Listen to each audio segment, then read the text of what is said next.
Without any further ado, we're going to get to our first presentation. Welcome to Promising Tomorrow. But 3,000 people with 150 disciplines, everything that you can do to create things like this, and fighting with your team. I mean, collectively working with your team to make certain effects work. We need to have this. I'm not going to spend a lot of time on these slides because this is not what got built. But I just want to show you. I want to spend a lot of time on these slides because that looks cool. There was a model of New Tomorrowland, and it said Astronomers Club. Yeah, we talked about that. Yeah.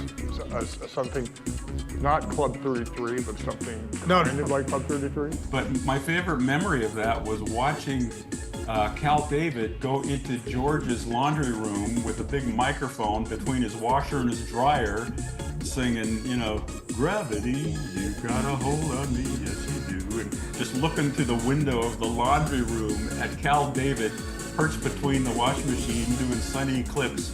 To this day, I think he is still one of the most expressive animatronic figures Disney has ever done. It's just amazing. In the final version, he would be on a turntable, of course, so as he's moving, he can be turning as well.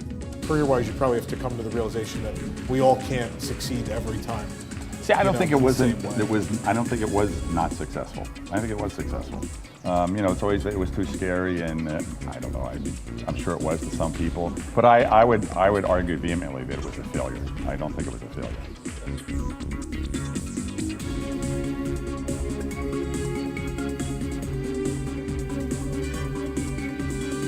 There's a great, big, beautiful tomorrow, just a dream away.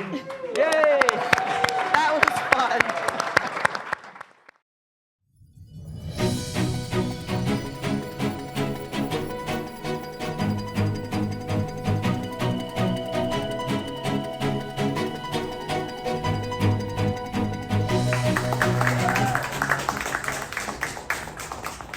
This is News Today with WDW News Today. I'm Tom Corliss of WDWNT.com.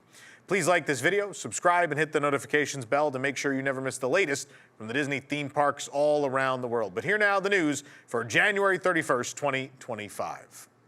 The former Star Wars Galactic Starcruiser building is being converted into offices for Walt Disney Imagineering.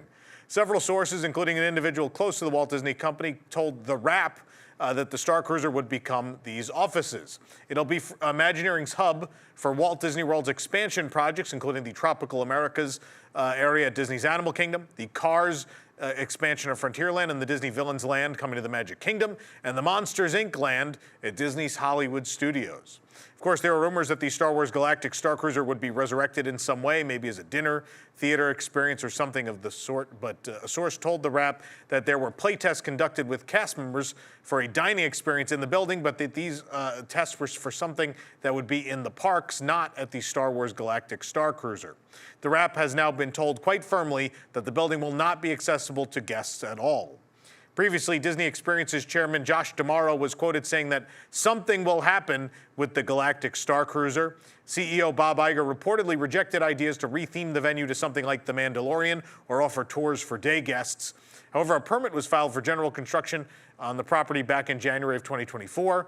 They're not really completely sure what that was for, but we got to go on a little bit of a rant here.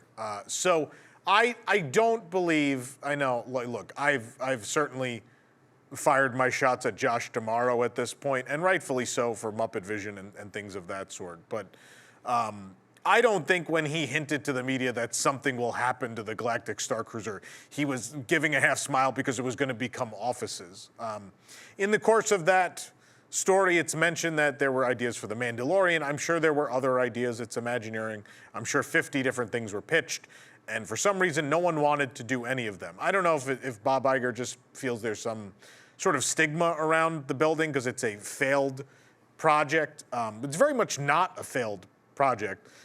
We haven't recorded the second honest review of the Disney Treasure yet, but they absolutely learned from the Star Wars Galactic Starcruiser. A lot of this, again, not on the scale, and it's not quite the LARPing experience that Galactic Starcruiser was. But a lot of the ways the entertainment on the Disney Treasure tells a story from start to finish. Certainly not a story that's as in-depth, but nonetheless, this connective tissue that tells the story of the ship and our story of the cruise is very much something that was taken from Galactic Starcruiser. And so we have seen lasting impacts. We're going to continue to see lasting impacts of the Starcruiser because I still firmly believe it was in the last, 20 years of themed entertainment, the most innovative thing that anyone has done. It was a bold step in a new direction and a direction that felt right. But unfortunately, being a mega corporation, people didn't let it really come through. They didn't give it the chance to succeed. They didn't give it a little more of a leash to experiment and try and see if the thing could work.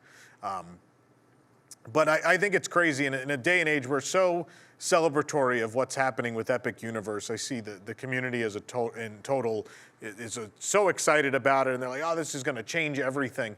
It doesn't change anything. There's nothing in that park, and I'm not saying Disney's any better. I don't know that there's anything on the upcoming slate at Disney World other than the Villains Land that I think changes the landscape majorly, at least not with the details we have so far. There's nothing in there that's new and going to change the industry forever and takes it in a new direction. It's a park full of, again, very pretty lands with rides and restaurants and stores. There's nothing else about that that's wildly innovative. And the same with, as far as what we know so far about what's going to be the Tropical Americas or Monsters, Inc. or even the Cars. We'll wait and see on the Cars ride. But Galactic Starcruiser was just a full departure from everything that has existed before it in themed entertainment. It was a whole new thing. And we don't get whole new things very often.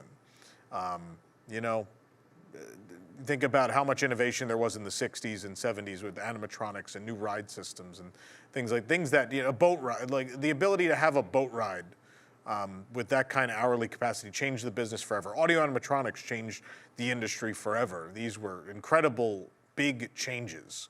And honestly, just at this point, it just feels like we build upon those things. Like we're just adding new bells and whistles to them, not necessarily changing what a theme park is and what a theme park experience can be. But so obviously, I'm devastated that this is the plan for now. That being said, is it permanent? Like, do we think they're screwing, brand new plain walls into the walls that existed for the Galactic Starcruiser? I don't know that I think that. Do I think maybe they're taking like guest rooms and taking the beds out of them and turning them essentially into cubicles? Probably. I do think that's probably happening.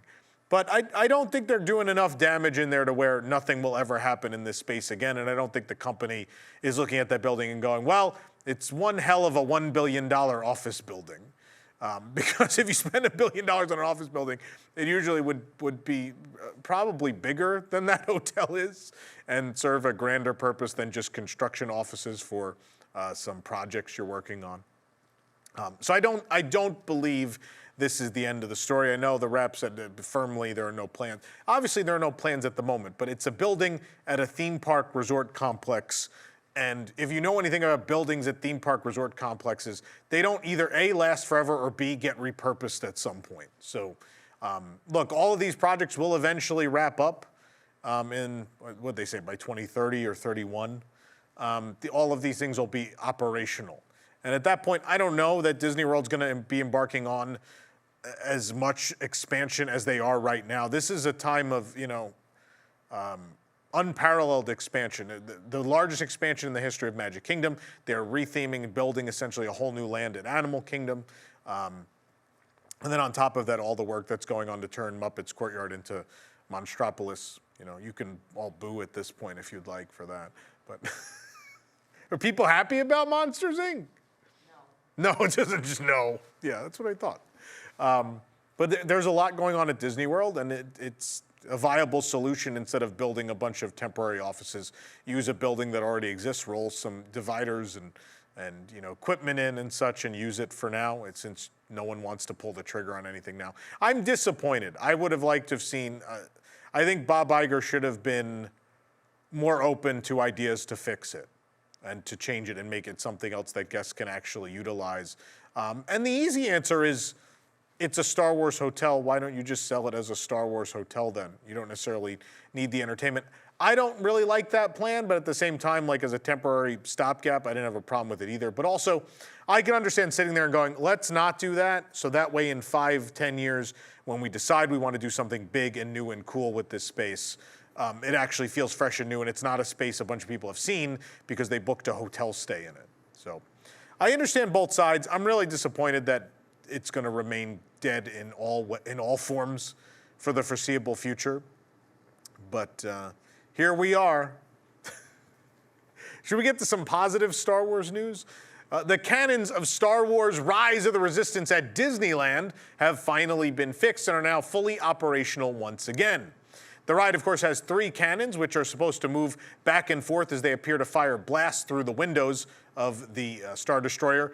Guests in their prisoner transport vehicles move back and forth, dodging the cannons as they fire and recoil. That's the way it has worked, of course, if you rode it back when this scene was in its fully operational form.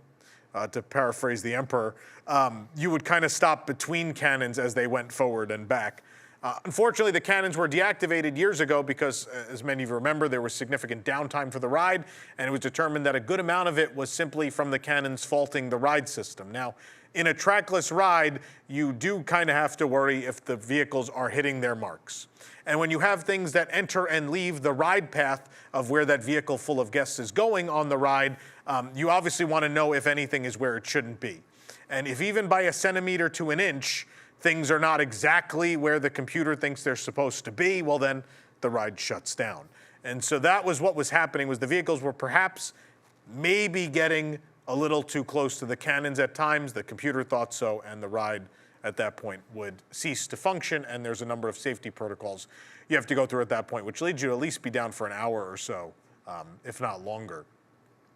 But yeah, of course, since then, guests have just sort of rolled back and forth in front of the guns while they shoot off blasts of light and projection effects of explosions happen outside the window.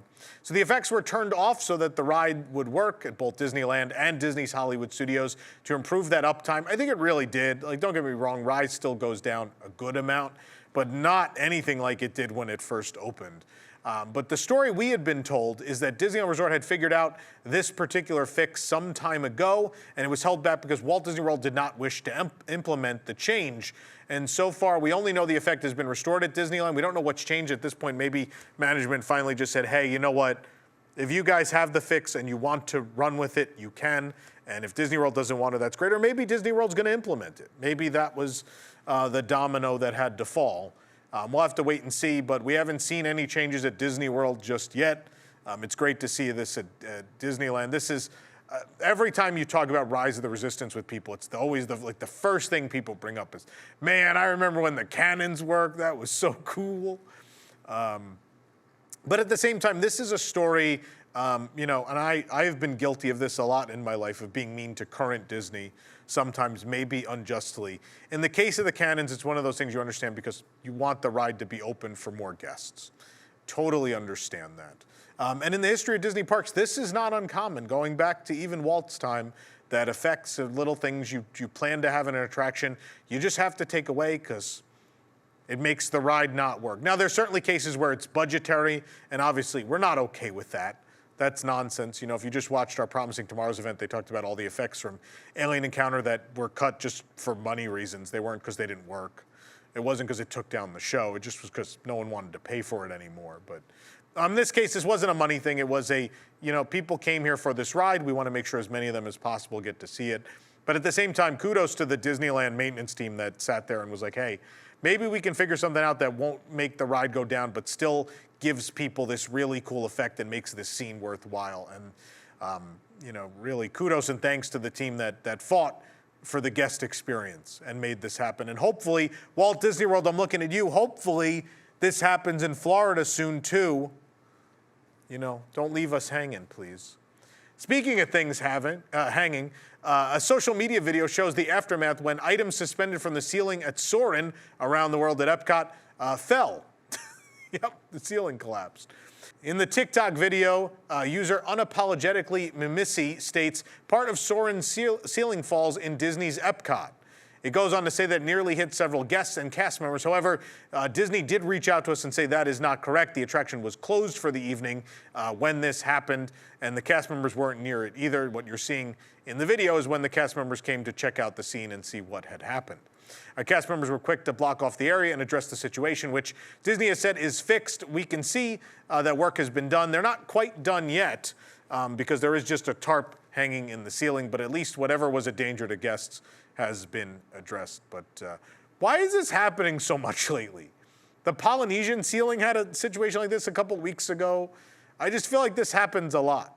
I don't know. Look, I don't work in this field. I don't know how often you're supposed to check things in the ceiling to make sure they're secure. I have no idea.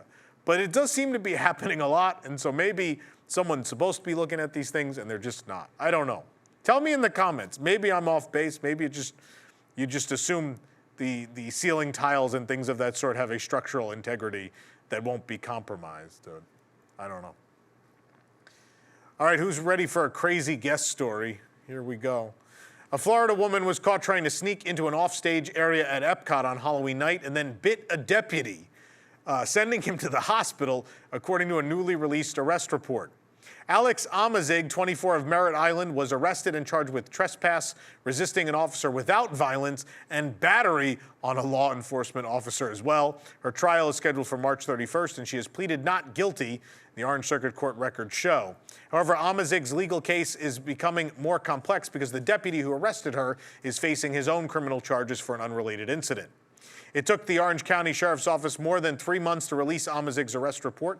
That's why we're reporting about it now. But Amazig was caught trying to open a door to a restricted area on the monorail platform at EPCOT and then began acting erratically, the arrest report states. Amazig refused to listen to verbal commands and walked back down the monorail ramp and sat down on a bench. Amazig claimed she could not breathe and requested the fire department. Walt Disney World paramedics from the Central Florida Tourism Oversight District responded to evaluate her. Amazig was speaking illogical nonsense, the report says. She resisted medical attention and struck a medic in the face, knocking his glasses off. The medic declined to press charges. The situation was unfolding at 10:50 p.m. This is after EPCOT is closed for the day, but Amazig kept trying to go deeper into the park, ignoring warnings that she would be trespassed. Deputy James Waters spoke with Amazig at a gift shop near World Showcase. She appeared to be intoxicated and was not compliant with my orders. Due to her erratic behavior and her prior aggressive behavior towards security and medics, I attempted to handcuff her for safety while I continued the trespass investigation. She began yelling at me and pulling away to avoid being handcuffed, ignoring my commands to place her hands behind her back. I attempted a wrist lock to gain her compliance, which was ineffective. I then maneuvered her to the ground to safely and more efficiently handcuff her. In the arrest report, Deputy James Waters reports that Amazig's forehead was scraped during the incident. I continued verbal commands to her for her to comply, and she continued pulling away. I reached for her right arm to pull it to the small of her back, and she maneuvered her head down to my right hand and bit my hand, resulting in 2 small abrasions. I was then able to handcuff her and continue my investigation. Both the deputy and Amazig both ended up at Dr. Phillips Hospital that night. After her discharge, I then transported her to the Orange County Jail. Waters wrote in the report, and months later, Waters was arrested for domestic violence, though, in Polk County, and of course, that does not allow him to be a part of this continuing case because of that. A January 9th filing added to Amazig's court case said Waters has been placed on the Brady list, which helps the state's attorney's office keep track of law enforcement considered untrustworthy to testify in court. Amazig's attorney did not respond to a request for comment for this story. Over 2 years after KiteTails ended at Disney's Animal Kingdom, crews have removed the show's launch dock from the Discovery River. Metal pilings remain in the water where the dock used to be. There's also a platform on one side leading down to the amphitheater seating, and gates block guest access to the platform. The dock, of course, was constructed before the 2021 debut of KiteTails. There were 2 versions of the show inspired by The Lion King and The Jungle Book. The larger-than-life character kites were launched from this dock in the water in front of the Anandapur ice cream truck. KiteTails was plagued with issues, including shredded kites. The shows were cut to be shorter and performed on an unscheduled rolling basis, but KiteTails ultimately ended in September of 2022. It didn't even make it to the end of the Walt Disney World 50th anniversary celebration. This program is brought to you by our official travel agent sponsor, Be Our Guest Vacations. Your dream vacation begins with Be Our Guest and their concierge team of expert vacation planners. Head on over to beourguestvacations.com/WDWNT, and their team will design your next magical vacation, from the Walt Disney World and Disneyland resorts to the Disney Cruise Line to Adventures by Disney and more. They're also able to book unforgettable VIP tours where you and your group can experience the ultimate park day. But the best part is their concierge services are 100% free. They are free. It's great. So book today. They are free. A recent post, we shared a negative story. I'm going to share a positive one with you. A recent post shared in the Facebook group Disney for Seniors praised cast members in the Reedy Creek Fire Department paramedic crew on their level of care during an emergency situation. Julie Kendall Cox wrote in the Facebook group this past weekend, quote, "My granddaughter fell in our room at the Grand Floridian within 10 minutes of checking in and hurt her arm. It was no negligence on Disney's part, just a freak accident. My daughter called guest services to see if a golf cart could drive to our building and take them to our car to go to prompt care. However, instead of just sending the golf cart, Disney cast members and a paramedic team came directly to the room to check on Cox's granddaughter. Guest services sent security and housekeeping to check on her, and a paramedic crew showed up. She included a picture of the RCFD paramedics examining her granddaughter. I think at this point they're the, it's the oversight district, but either way. They determined she needed x-rays and offered to take her to the hospital at no charge. They also paid for cab fare for the ride back. I was impressed at the level of care shown by Disney. Long story short, she has 2 broken bones in her wrist, but it does not require pins. No Tron ride for her this week." So while it's potentially unsafe for her granddaughter to ride Tron and other roller coasters with a freshly broken arm, thankfully, she could still enjoy most of her vacation. The Reedy Creek paramedics serve all of Walt Disney World property, offering on-site emergency care and ambulance transportation to nearby hospitals. And to receive 24-hour in-room medical services at Walt Disney World Resort Hotel, just touch the front desk button on the in-room phone for assistance. There's also first aid stations at all of the theme parks. A pleasant story. Good to hear. Guardians of the Galaxy mission BREAKOUT at Disney California Adventure will temporarily close for refurbishment this spring. The last day of operation for the attraction will be Sunday, March 9th, and on Monday, March 10th, the ride will be closed for the routine refurbishment. The official Disneyland Resort website lists the attraction as closed through at least March 13th. That was the furthest date on the calendar when we checked, but an exact reopening date has not yet been announced. Disneyland After Dark Sweethearts Night is back for this season, and a new Cavalcade has debuted as part of it. The new Sweethearts Cavalcade replaces the former Royal Cavalcade that took place during last year's event. The song True to Your Heart by 98 Degrees from the film Mulan plays during the Cavalcade, replacing the stock music that was used last year. There are also 3 new Disney couples featured who were not a part of the previous version. You can watch the full Cavalcade here on our channel. There's also the new Fantasyland Royal Ball. You could watch that on our channel as well. Local authorities in France have shared an update to Disneyland Paris's expansion plans, including a 7th hotel. DLP Report shared photos of the updated Disneyland Paris model. The project are scheduled to be completed by 2036. That's at least where the master plan goes up to at this point. Doesn't mean it'll happen, but it's at least in the plans. The resort's 7th hotel will replace the Events Arena, which was refurbished just 3 years ago. We first reported on the possible new hotel replacing the space in 2021. But located along Lake Disney, it will include convention space across the street.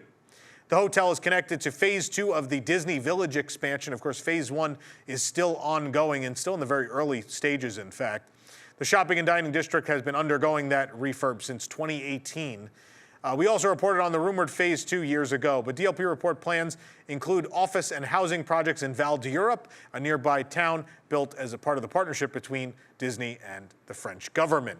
This is a huge deal. Disneyland Paris has not built a new hotel since they opened. They famously opened with too many hotel rooms back in 1992. It was part of why the resort failed initially. But then even after their mid-90s resurgence, mostly thanks to Space Mountain opening in Paris, they never ended up building another one. And then, of course, things got bad again with the opening of the Walt Disney Studios Park, which did them no favors. And since then, they've been, it's been a fight, but since pretty much the 30th anniversary of the resort a couple of years ago, they have been on a steep incline.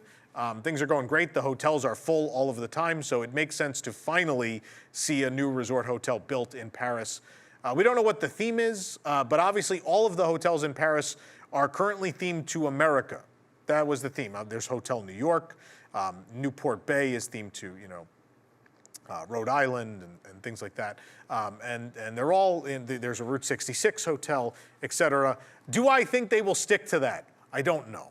we're in a weird time at Disney where those things don't matter anymore. The fact that all the hotels are supposed to be themed to America maybe doesn't matter anymore, and it's more likely there'll be some IP inclusion. That being said, Hotel New York did stay and now has a Marvel theme, so maybe that'll be America themed, but with an IP that makes sense. We'll have to wait and see. Disneyland Paris has not made a real official announcement of this, but obviously because of the laws in France and the things they have to do in order to keep the contract as is. For those that don't know, essentially a couple of years ago they made changes to the contract with the government so they could keep their land and eventually build a third park, but just not build it right now. They instead want to invest the money into the second park and make that successful. And so this is all in compliance with the government and things that Disneyland Paris has to do to keep that contract valid and to keep the land that they've been given by the French government for someday when they want to build a third park and further expand the property. So Disneyland Paris didn't come out and say this, but because they have to keep this contract, they kind of were forced to show this to the public. For the absolute latest on these stories and all that didn't make it into today's show, be sure to check WDWNT.com and follow us on all your favorite social media platforms.